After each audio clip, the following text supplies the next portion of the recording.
اپنی ہی دن میں مگن واچ مین آ کر دوبارہ اپنی جگہ پر بیٹھ گیا۔ تھوڑی دیر پہلے دیوار کے پار ہوئی ہلچل پر وہ دیکھنے گیا تھا کہ کہیں کوئی گڑبڑ تو نہیں، مگر وہاں سب ٹھیک پا کر واپس اپنی جگہ آ گیا۔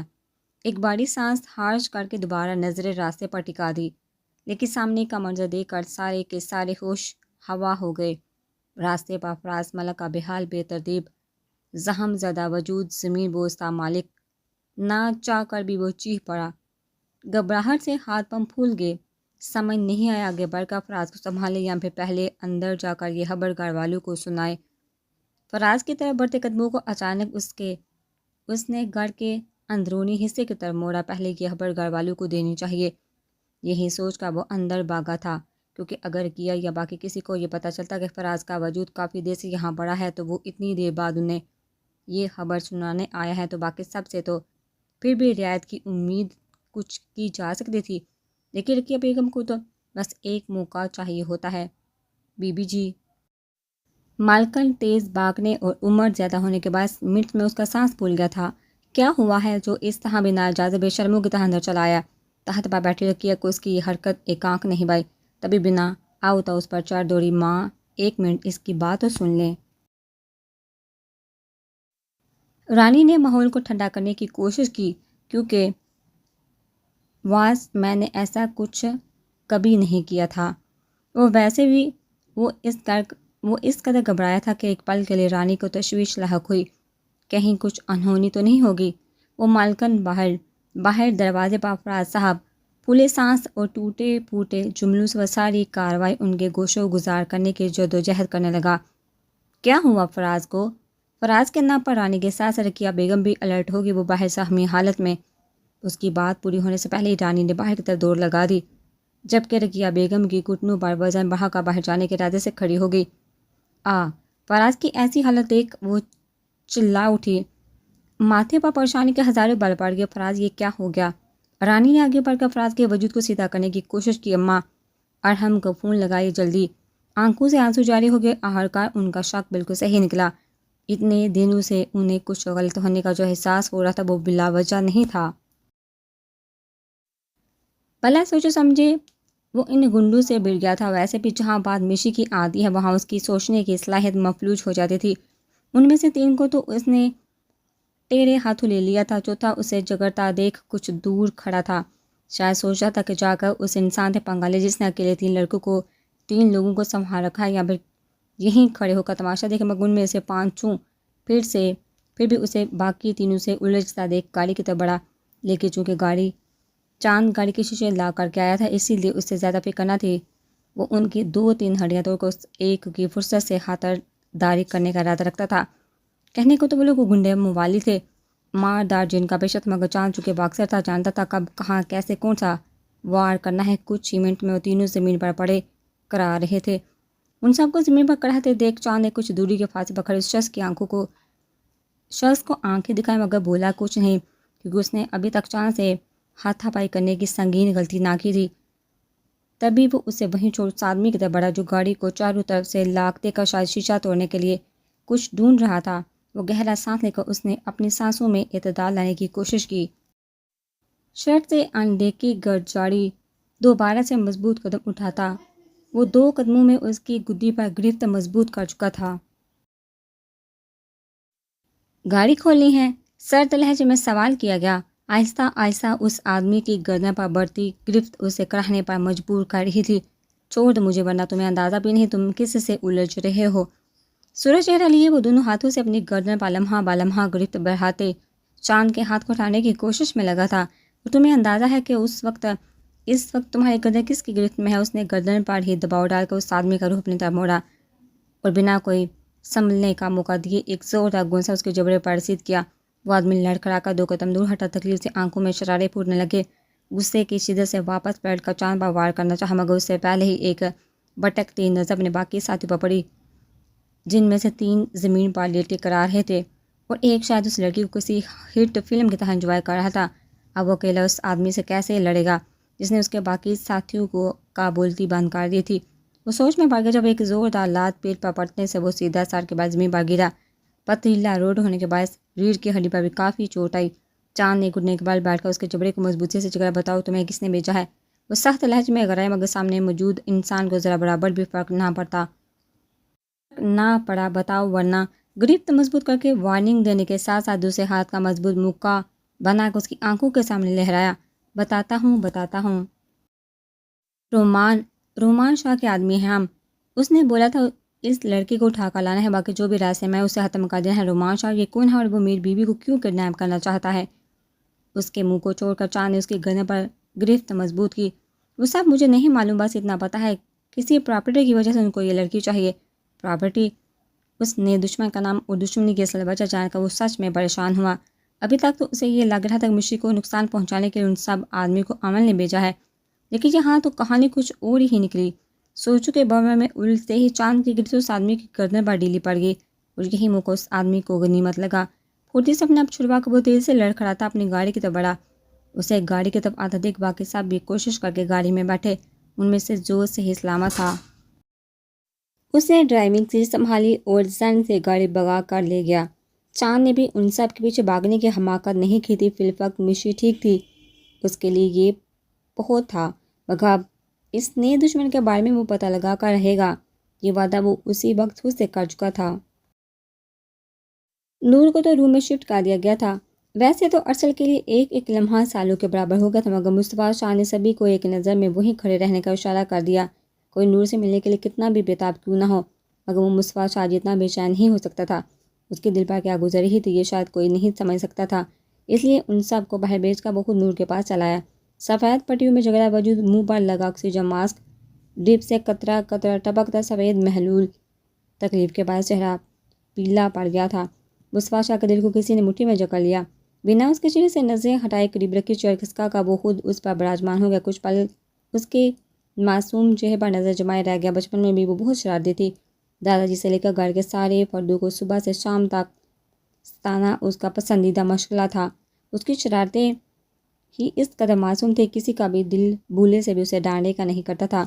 اس کی شرارتوں کو مد نظر رکھ مصطفیٰ نے اس کا نام بڑے پیار سے چنچل رکھ دیا تھا، جو اسے بہت پسند آیا تھا. ہر کار نام رکھنے والا اس کا اکلوتا سب سے پیارا بھائی تھا، جو اسے خود سے بھی زیادہ پیار کرتا تھا، کیونکہ اس کی ہر چھوٹی سے بڑی خواہش کو گھر والوں سے چھپا کر بھی پورا کرتا تھا. اس لیے وہ اور اسے کی ایک ایک بات اسے سب سے زیادہ عزیز تھی. جس سے مصطفیٰ نے اس کا نام چنچل رکھا، چھوٹے چھوٹے پاؤں سے پورے شام مینشن میں باغ باغ کا ایک ایک کے پاس جا کر وہ اپنا نیا نام بتا رہی تھی اور اس نام کا مطلب بھی پوچھ رہی تھی، جس کے ساتھ نے الگ الگ مطلب بتائے. چھوٹی سی ماہم چنچل نام کے اصل مفہوم کو کھوجنے میں کنفیوز ہو کر رہ گئی تھی. تھکا واپس مصطفیٰ کے پاس آ بیٹھی. بھائی سب الگ الگ مطلب بتا رہے لیکن مجھے کچھ بھی سمجھ نہیں آ رہا. ماں بول رہی ہے چنچل مطلب شرارتی، پاپا بول رہے ہیں چنچل مطلب نٹکھٹ، گرینڈ پا بول رہے ہیں چنچل مطلب پیارا سا شرارتی بچہ. اب اس میں سے کیا ہے مجھے سمجھ نہیں آ رہا. آپ نے یہ نام رکھا ہے تو آپ مجھے اس کا مطلب بھی سمجھا دے. اپنی ننھی پڑی کے چہرے پر ایک کام سے لفظ کو لے کر پریشانی کا ساتھ دے کے اس کی ہنسی آئی. ویسے تو سبھی نے اس کے مطلب بالکل صحیح بتائے ہیں، لیکن میری ڈکشنری میں چنچل مطلب بھائی کی جان مان شان وہ بھرپور طریقے سے مسکرائے. چھوٹی سی ماں بھی خوشی کے ہمارے چہک اٹھی. باقی سب بھی اسے بہت پیار کرتے تھے، مگر مصطفیٰ کے ساتھ وہ ہمیشہ سے ہی بہت زیادہ اٹیچ تھی. اکلوتی بہن ہونے کے ناطے اس نے ہمیشہ ہی نور کے لاڈ سب سے زیادہ اٹھائے تھے. جیسے جیسے وہ بڑی ہوتی جا رہی تھی اس کی شرارتیں زور پکڑتی جا رہی تھی. مصطفیٰ نے اسے کافی بار زیادہ شرارتیں کرنے سے منع بھی کیا تھا، لیکن وہ تو ہمیشہ سے ہی سب کی لاڈلی رہی تھی. اتنی آسانی سے بلا کیسے بات سمجھ آتی؟ منع کیا تھا نا. دیکھا ہے تمہاری ایک چھوٹی سی شرارت کے بعد کیا سے کیا ہو گیا. جان نکل گئی تھی میری. اگر تمہیں کچھ ہو جاتا تو میں کیا کرتا یہ میں خود نہیں جانتا. اتنی بڑی ہو گئی پھر بھی شرارتوں سے باز نہیں آتی. آج دوسری بار مصطفیٰ شاہ دل کھول کر رو رہا تھا. پہلی بار وہ تب رویا تھا جب اس کی دنیا اجڑ گئی. تو دوسری بار آج، حالانکہ وہ صحیح سلامت تھی مگر پھر بھی وہ رو رہا تھا. شاید یہ خوشی کے اور تشکر کے آنسو تھے کہ اللہ نے ایک بار پھر سے اسے ٹوٹنے سے بچا لیا. تم ہوش میں آ جاؤ پھر تمہیں بتاتا ہوں دوسروں کو کیسے ستایا جاتا ہے. آنسو کو بے دردی سے صاف کر کے وہ اسے وارننگ دے رہا تھا. حالانکہ وہ جانتا تھا اس کی یہ وارننگ کھوکھلی تھی. وہ تو اسے پھول سے بھی چوٹ آنے نہیں دے. جلدی سے ہوش میں آ جاؤ. میرے کان ترس گئے ہیں تمہارے منہ سے اپنے لیے لفظ بائی سننے کو. وہ بے بسی سے گویا ہوا کچھ چیزیں ایسی بھی ہوتی ہیں جن پر چاہ کر انسان اپنا احتیاط نہیں کر پاتا. اگر کچھ کر سکتا ہے تو وہ بس دعا ہے. دروازے کے پار سے اسود نے شاید پہلی دفعہ مصطفیٰ شاہ کو روتے دیکھا تھا، ورنہ تو بچپن میں بھی وہ رونے والی بات پر بھی نہیں روتا تھا۔ ایک پل کے لیے اس کے دل نے بھی دعا کی، کاش نور کی یادداشت واپس آ جائے تاکہ شمس صاحب مصطفیٰ شاہ کی زندگی میں خوشیوں کو ڈیٹا جمانے کی ایک اور وجہ مل جائے۔ ارے واہ کیا بات ہے میری بیگم کی، یہاں شوہر کو چوٹ آئی ہے، اور یہ ہے کہ ساری دنیا بیچ کا سو رہی ہے۔ چاند نے جب مشی کو ابھی تک بے خبر سوتے دیکھا، کچھ پل کے لیے کڑ کر رہ گیا، مگر یہ ایک طرح سے اچھا ہوا تھا کہ وہ اس ساری صورتحال سے بے خبر تھی، ورنہ ایک بار پھر سے اس کا دماغ پرسکون ہونے کے بجائے پریشانیوں کی زد میں آ جاتا۔ ہاتھوں سے دھول اور شرٹ چیر کر والوں کو ٹھیک کرتا، وہ گاڑی ان لاک کرتا، دوبارہ ڈرائیونگ سیٹ پر آ بیٹھا، ایک نظر اس کے بے خبر سوئے وجود کی طرف ڈالی اور بنا وقت ضائع کیے گاڑی زن سے بگا لی۔ مصطفیٰ جیسے ہی نور کے پاس سے گیا، اس کے بعد اسفند اور قرۃ العین اسے دیکھنے روم میں چلے گئے۔ ارسلان نے خود ہی انہیں پہلے اندر جانے کا بولا تھا، کیونکہ وہ چاہتا تھا کہ نور سے مل کر وہ دونوں گھر چلے جائیں۔ وہ کافی دیر سے جہاں آئے ہوئے تھے، اس لیے اب وہ انہیں گھر بھیجنے کا ارادہ رکھتا تھا۔ مصطفیٰ سے بھی اس نے خود یہاں رکنے کی ریکویسٹ کی تھی، ورنہ مصطفیٰ شاہ جس قدر نور کو لے کر حساس تھا، کسی کو بھی امید نہ تھی کہ وہ ارسل یہ بات مان لے گا، مگر وہ پہلی دفعہ میں ہی جب مان گیا تو ایک پل کے لیے سب کو حیرت کا جھٹکا لگا۔ وہ ایسا ہی تھا، ہمیشہ سب کی سوچ کے برخلاف کام کرنا شاید اس کی عادت تھی، یا پھر پسندیدہ مشغلہ، یہ تو صرف خدا ہی جانتا تھا۔ کچھ دیر بعد اسفند و قرۃ العین بھی اسے دیکھ کر واپس آ گئے اور گھر جاتے ہوئے ارسل کو اپنا دھیان رکھنے کا بھی بول گئے۔ ان کو کچھ دیر جاتا دیکھ گہری سانس بھر کر وہ خود بھی اس کے کمرے میں داخل ہوا، جہاں وہ آس پاس کی حرکات و سکنات سے بے خبر سب کی جان سولی پر لٹکا کر خود خاموشی سے سونے کا شغل فرما رہی تھی۔ ایک نظر اس کے بے خبر سوئے وجود پر ڈالی، پھر ایک نظر گھڑی کی طرف دیکھا۔ ڈاکٹر کے مطابق اسے کچھ دیر میں ہوش آ جانا چاہیے تھا، مگر وہ ابھی تک ہوش میں نہ آئی تھی۔ وہ خاموشی سے اس چیئر پر آ بیٹھا جہاں سے کچھ دیر پہلے مصطفیٰ شاہ اٹھ کر گیا تھا۔ آئی ایم سوری، مجھے تمہیں چھوڑ کر نہیں جانا چاہیے تھا، اگر میں تمہیں چھوڑ کر نہ جاتا تو شاید حالات اس قدر نہ بگڑتے۔ وہ اپنے ناکردہ گناہوں پر بھی نادم تھا۔ اٹھ جاؤ نور، بہت دیر ہو گئی ہے، دیکھو اب تم نے واقعی میں سب کو بہت زیادہ پریشان کر دیا ہے۔ ہم سب یہاں فکر میں ہلکان ہو رہے، لیکن تمہارا ابھی تک من نہیں بڑھ رہا۔ اگر تم اسی طرح ہم سب کو ستاتی رہی تو میں ناراض ہو جاؤں گا، اور جب میں ناراض ہوتا ہوں تو جلدی سے راضی نہیں ہوتا۔ تو کیا تم مجھے ناراض دیکھ سکتے ہو؟ نہیں نا، تو پھر اٹھ جاؤ، مجھے تم پریشان کرنا چاہتی تھی۔ دیکھو میں بہت زیادہ پریشان ہو چکا ہوں، اب مجھ میں ہمت نہیں بچی، پلیز اٹھ جاؤ۔ وہ آج بے بسی کے انتہا پر تھا، مگر نور کا خود پر کوئی بس نہ تھا۔ وہ تو زندگی و موت کی بہت بڑی جنگ سے جو کچھ کے اب کچھ پرسکون ہوئی تھی۔ احسن میری بات دھیان سے سنو، تم جاؤ اور اس مال کے ہارجی روڈ پر لگے سی سی ٹی وی کیمرے سے ہوئی کل ساری دن کی ریکارڈنگ لے کر آؤ۔ میری مینیجر سے بات ہو گئی ہے، تم اسے جا کر بولنا کہ مجھے مصطفیٰ شاہ نے بھیجا ہے، وہ تمہیں تمام ریکارڈنگ اٹھا کر دے دے گا۔ ٹھیک ہے سر، مگر یہ ریکارڈنگ آپ کیوں منگوا رہے ہیں؟ بلکہ مجھے آپ کو ایک اور خبر دینی تھی۔ احسن یہ ریکارڈنگ میرے لیے بہت ضروری ہے۔ گہرائی سے سوچنے پر مجھے یہ احساس ہوا کہ یہ کوئی عام ایکسیڈنٹ نہیں تھا، بلکہ ایک سوچی سمجھی پلاننگ کے تحت کیا گیا تھا۔ یہ آپ کیسی باتیں کر رہے ہیں سر؟ احسن کو سچ میں فکر لاحق ہوئی، میں بالکل ٹھیک بول رہا ہوں احسن، اور مجھے لگتا ہے میرا شاہ غلط نہیں ہے۔ پہلی بات، اگر یہ ایکسیڈنٹ اچانک ہوتا تو ڈرائیور کم از کم بریک لگانے کی کوشش ضرور کرتا، لیکن جہاں تو جس چیز سے نور کا ایکسیڈنٹ کیا گیا ہے، ایسا لگتا ہے گاڑی والے نے سپیڈ کم کرنے کے بجائے فل کر لی تھی۔ دوسری بات، اگر یہ ایکسیڈنٹ کسی عام آدمی نے کیا ہوتا تو وہ گھبرا جاتا کہ کہیں اس کے ہاتھوں کسی کی جان نہ چلی گئی ہو، اس پر کوئی کیس نہ ہو جائے۔ وہ باہر نکلتا اور مدد کرنے کی کوشش بھی کرتا، لیکن جہاں تو اس آدمی کا نام و نشان نہیں ہے جس نے یہ کارنامہ سارے انجام دیا۔ ہاں سر، بات تو آپ کی بالکل درست ہے، میں ابھی جا کر وہ ریکارڈنگ لاتا ہوں تاکہ ہمیں کچھ پتہ چل سکے یہ سب کس نے اور کیوں کر کیا ہے۔ باقی سب بھول کر وہ واقعی میں تیزی سے گاڑی اسی مال کی طرف بھگانے لگا۔ بلوٹوتھ ابھی بھی کان میں لگی ہوئی تھی، جس کے ذریعے وہ مصطفیٰ شاہ سے ابھی بھی رابطے میں تھا۔ صاحب کو کسی پر شک ہے؟ احسن کے سوال پر وہ ایک پل کے سوچ میں پڑ گیا۔ شک تو مجھے رومان پر ہے، لیکن سمجھ نہیں آ رہا کہ اسے نور کے بارے میں کیسے معلوم ہوا۔ جہاں تک ہماری انفارمیشن ہے اس کے مطابق اسے نور کے بارے میں کچھ نہیں معلوم۔ مصطفیٰ شاہ کے لیے یہ بات سچ میں الجھن کا باعث بن رہی تھی۔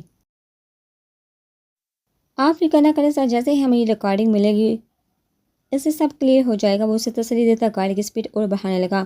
اچھا تم بتا، تمہیں کون سی خبر دینی تھی؟ ہر کا مصطفیٰ شاہ کو یاد آیا۔ کچھ دیر پہلے وہ کوئی انفارمیشن دینے کی بات کرتا۔ ہاں سر، ہمارے آدمی نے بتایا کہ رومان شاہ نے مشی کو کڈنیپ کرنے کے لیے کچھ گنڈے بھیجے تھے، لیکن خوش قسمتی سے اس کے ساتھ چاند تھا جس نے ان سب کو مار بکایا۔ ہو سکتا ہے چاند کو رومان شاہ یا پھر انور کے بارے میں کچھ معلوم ہو کہ اس نے اپنے دماغ میں آیا شک ظاہر کیا تو مصطفیٰ شاہ نے بھی گہرا سانس ہار کیا۔ رومان اور اس کا باپ ہمیشہ سے ہی پاورفل بننا چاہتے ہیں۔ شاید اب مشی کے نام صدیق نے ساری جائیداد کر لی، اسی وجہ سے وہ اب مشی کے پیچھے لگ گیا ہے۔ لیکن تمہیں مشی کی فکر کرنے کی ضرورت نہیں، اس کے ساتھ اب چاند ہے، اس کی محبت مشی پر آنے والی ہر مصیبت کے سامنے دیوار بن جائے گی۔ ویسے بھی ایک طرح سے اچھا ہوا جو چاند کی موجودگی میں مشی پر حملہ ہوا، اب وہ چوکنا ہو جائے گا اور مشی کی حفاظت کا ذمہ خود لے لے گا۔ لیکن اب ہمیں یہ ساری جھنجھٹ جلدی ختم کرنا ہوگا۔ اس سب کی وجہ سے میری اور نور کی شادی شدہ زندگی خراب ہو رہی ہے۔ احسن کو مصطفیٰ شاہ کے لہجے میں تھکن صاف محسوس ہو رہی تھی۔ ٹھیک ہے سر۔ اچھا سر، دادا جی کا فون کا بھی آ گیا آپ کو؟ اگر جا کر انہیں تسلی دے دیں تو وہ کچھ پرسکون ہو جائیں گا۔ نور کو لے کر وہ بھی کافی حد تک پریشان ہیں۔ میں ان کے پاس جا رہا ہوں۔ کال ڈسکنیکٹ کر کے وہ خود گاڑی کی طرف بڑھا۔ جہاں دھوپ اس کا پچھلے 10 منٹ سے انتظار کر رہی تھی۔ وہ بس کر کے قریب ہی تھے جب چاند کے موبائل پر اسون کا فون آیا۔ سوچا تھا کہ گھر جا کر اٹینڈ کرے گا، مگر جب مسلسل کال آنے لگی تو اسے گاڑی ایک طرف روک کر کال اٹینڈ کرنا پڑی۔ جی چاچو، السلام علیکم۔ کال ملتے ہی محترم انداز میں سلام کیا گیا۔ وعلیکم السلام۔ کال کیوں نہیں اٹھا رہے تھے؟ کال کنیکٹ ہوتے اسون نے سختی سے پوچھا۔ سوری چاچو، وہ میں گھر سے بس 2 منٹ کی دوری پر تھا، اسی وجہ سے کال نہیں اٹھائی۔ سوچا تھا کہ گھر پہنچ کر فرصت سے بات کر لوں گا۔ مسلسل بات چیت کے بعد مشی کی بھی آنکھ کھل گئی۔ پہلے تو خود کے اس سامنے خبری سے سننے پر اس نے خود کو ملامت کیا، لیکن پھر جب احساس ہوا کہ چاند کسی اور سے نہیں بلکہ اسون بابا سے بات کر ہے تو ایک دم ساری حصے الرٹ ہو گئی۔ شاید اب کوئی اچھی خبر سننے کو ملی۔ اس کے کندھے پر ہاتھ رکھ کر چاند کو اپنی طرف متوجہ کیا اور اشارے سے صورت حال جانے کی کوشش کی، جس پر چاند نے ہاتھ کے اشارے سے اسے 1 منٹ صبر کرنے کا کہا اور پھر کچھ سیکنڈوں میں ہی فارغ کر کے اس نے موبائل مشی کی طرف بڑھایا، جس سے فوراً سے پہلے تھام کو اس نے کان سے لگایا۔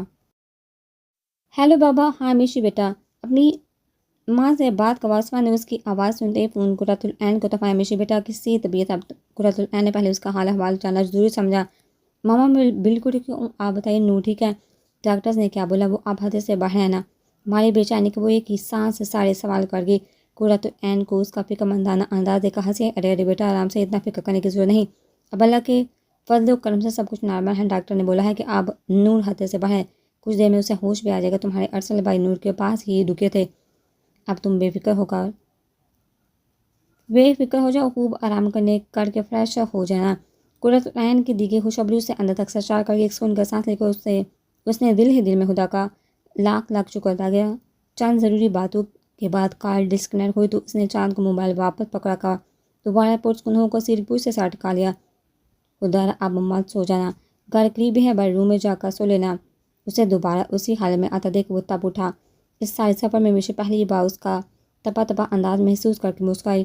وہ سیدھی ہو کر بیڈ کی نیند سے خمار آلودہ نظر چاند کی طرف دیکھا، لیکن چاند کے شفاف ہونٹوں سے کچھ واضح پر نیل دیکھ کر ساری نیند اورن چو ہو گئی۔ دوسری نظر ہاتھوں پر تو وہاں بھی ہاتھ کے بوئی پر زخم دیکھ وہ بوکھلا گئی۔ یہ سب کیسے ہوا؟ ابھی تھوڑی دیر پہلے تو یہ زخم نہیں تھے۔ وہ پوری طرح سے اس کی طرف متوجہ ہوئی۔ سوتیلی بیوی کو تو میری کوئی پرواہ نہیں، اسی لیے میری سگی بیوی قسط کر کے گئی تھی، تبھی یہ حسین سوغات نصیب میں آئی ہے۔ اس کی اتنی بھی خبری پر وہ چڑ گیا۔ کیا مطلب آپ ٹھیک ہیں؟ ٹھیک سے بتائیے نا کہ کیا ہوا ہے؟ حالات کی سنگینی سے ابھی تک انجان ہی تھی، تمہیں کیا پرواہ میری؟ تم سوتے ہو گدے گھوڑے بیچ کر؟ وہ مصنوعی خفگی سے بولا۔ گاڑی کو بریک لگ چکی تھی، مطلب گھر آ گیا تھا۔ بنا اس کی بات کا کوئی جواب دے وہ باہر نکل کر گھر کے اندر داخل ہوا۔ مشی بھی تیزی سے اس کے تعاقب میں چل دی، مگر وہ لمبے لمبا گبرتا اس سے پہلے ڈرائنگ روم میں داخل ہو چکا تھا۔ ان دونوں کو آتے دیکھ کر چمیلی اور سلیم تیزی سے ان کی طرف بڑھے۔ کیا ہوا چاند؟ اب نور کیسی؟ یہ ساری سوال چمیلی کے تھے، جسے نور کی حقیقت میں فکر ہو رہی تھی، جبکہ سلیم کی نظریں بھی یہی سوال دہرا رہی تھی۔ ماں اب سب کچھ ٹھیک ہے، نور کا اچانک ایکسیڈنٹ ہو گیا تھا، لیکن اب خطرے سے باہر، آپ فکر نہ کریں۔ اگر کچھ کھانے کو ہے تو پلیز دیں۔ اس ساری صورتحال میں اس نے ایک بار بھی اپنے پیچھے کھڑی حیران پریشان سی مشی کی طرف نہیں دیکھا تھا۔ چمیلی تم دونوں بچوں کے لیے کچھ کھانے کو لے کر آؤ، اور تم بتاؤ یہ چوٹ کیسے لگی؟ سلیم بغور اس کے منہ والی چوٹ کو دیکھا۔ کچھ نہیں ڈر، بس کچھ لوگ سے لڑائی ہو گئی تھی، میں ان میں صلح کروانے گیا تھا، لیکن ان میں سے بلدے میں ایک نے مجھے ہی جاڑ دیا، بعد میں اسے معافی بھی مانگ لی، بس وہیں سے آپ کے لال کا منہ نیلا ہو گیا ہے۔ چاند نے سیریس بات کو مذاق کا روح دیا، جبکہ مشی کو اور زیادہ حیرت ہوئی۔ اتنا سب ہو گیا اور وہ بے ہوشوں کی طرح دنیا مافیا سے غافل نیند کے مزے لوٹ رہی تھی۔ ٹھیک ہے، برف اور دوا وغیرہ لگاؤ اس پر، وہ نصیحت کرتے وہیں صوفے پر بڑا جوان ہو گئے، جبکہ چاند نے اپنے کمرے کی طرف قدم بڑھائے۔ بشی بھی سلیم کو سلام کرتی چاند کے پیچھے ہی چل دی، جبکہ سلیم ابھی تک سوچ میں ڈوبا تھا کہ کیا سچ میں ان کا بیٹا اتنا شریف ہے کہ کسی سے یوں ہی مار کھا کر اپنا منہ سجا کر آ گیا۔ رومان، مجھے تم سے بات کرنی ہے۔ وہ ایک بار پھر رومان کے فلیٹ میں موجود تھی۔ او پلیز لیزا، مجھے تمہارا مصفا شاہ نامہ نہیں سنا، میرا دماغ خراب ہوتا ہے۔ اگر تم اپنے مصنوعی پیار کے رونے رونے میرے پاس آتی ہو تو یہاں سے دفع ہو جاؤ۔ آج میرا موڈ بہت خراب ہے، یہ نہ ہو کہ میں کچھ ایسا کر جاؤں جو تمہیں پسند نہ آئے۔